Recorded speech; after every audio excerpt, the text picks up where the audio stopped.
নমস্কার বন্ধুরা, আপনাদের সবার স্বাগতম রণবীর বার্ডস চ্যানেলে। তো আজকে বলবো যে ককটেলের ব্রিডিংয়ের জন্য কি কি জিনিস খুব জরুরি। তো শুরু করা যাক। প্রথম হলো ভালো দেখে সিড মিক্স, মানে কাংনি দানা, ক্যানারি দানা, ঠিক আছে, তারপর সানফ্লাওয়ার সিড।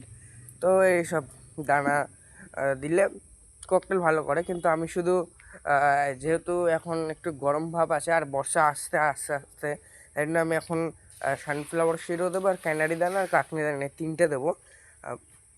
গরমে মানে সানফ্লাওয়ার সিড দেওয়া উচিত নয়, কারণ সানফ্লাওয়ার সিড কাজ কী করে, যে গা গরম করে পুরো। যে পাখি খাবে তার গা গরম করবে, তাই না ঠান্ডার সময় বেশি পরিমাণে দেওয়া হয়। আর ককটেলদের বেশ প্রিয় খাবার হলো সানফ্লাওয়ার সিড। আর ক্যানারি দানা, এটা হলো কিসের জন্য? ক্যানারি দানা হলো ব্রিডিং মুডে আনার জন্য, ককটেলকে রাতের করে ব্রিডিং মুডে আনার জন্য ক্যানারি দানা দেওয়া হয়। আর কাকনি দানা তো এমনি দেওয়া হয়, সবাই জানে। তো এই তিনটে সিড মিক্স এখন দেওয়া উচিত।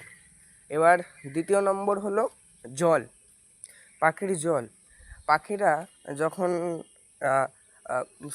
মানে কোনো রোগ বাতি যখন হয় পাখিদের, ওইটা আসে নাম্বার ওয়ান জল থেকে। যতক্ষণ না জল পরিষ্কার দেওয়া হবে ততক্ষণ ককটেল ব্রিডিং করবে না বা ব্রিডিং মোডে আসবে না। যেমন অনেকজন কী করে, যে জল দিয়ে রেখে দিয়েছে 2-3 দিন হয়ে গেছে, খাবার দিচ্ছে না, জল দিচ্ছে না, এই কারণে পাখি কিন্তু অসুস্থ হতে পারে এবং মারা যেতে পারে। এবার হলো তৃতীয় কারণ হলো সফট ফুড। পাখিকে সবসময় ভালো ভালো সফট ফুড দিতে হবে।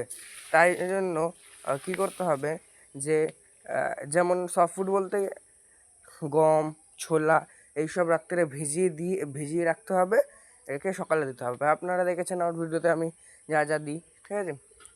আর এছাড়া আপনারা ডেলি শাক দেবেন। শাক বলতে শাক বা পাতা, যেমন তুলসী পাতা, তারপর সজনে পাতা, ঠিক আছে, কলমি শাক, এইসব দেবেন। এইগুলো দিলে ককটেলরা ভালো ভালো খাবার খেলে প্রোটিন পায় এবং ব্রিডিং তাড়াতাড়ি করে। এবার হলো চতুর্থ নম্বর। অনেক সময় দেখা যায় যে ককটেলরা ব্রিডিং করতে করতে ফট করে ডিম থেকে উঠে যায় আর করে না, তাড়া দেয় না। কারণ বলছি, ককটেলরা যখন দুটো বা সব কটা ডিম দিয়ে দেয়, তারপরে ওরা একবারে ডিমে বসে। তার আগে খুব খুব কম ককটেলরা বসে, তাই এতে ভয় পাওয়ার কোনো কিছু নেই। পঞ্চম নম্বর হলো ককটেলের নিচে কোনো কিছু পাতা, ঠিক আছে।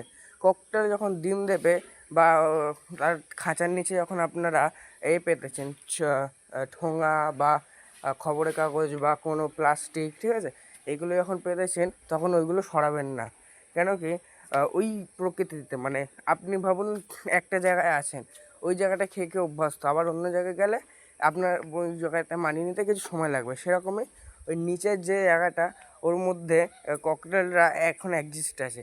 কিন্তু এবার যদি নতুন কিছু দেওয়া হয়, খবরের কাগজ বা ওটাতে, ককটেলদের করতে অ্যাডজাস্ট লাগবে। আর ককটেলরা জানেন যে ওরা খুব মুডি পাখি, ওরা যেখানে সেখানে ব্রিডিং করে না, তাই জন্য খুব সাবধানে এইগুলো মাথায় রাখবেন। তো আজকের জন্য ভিডিও এই পর্যন্ত, আবার দেখা হচ্ছে আগামীকাল। নমস্কার।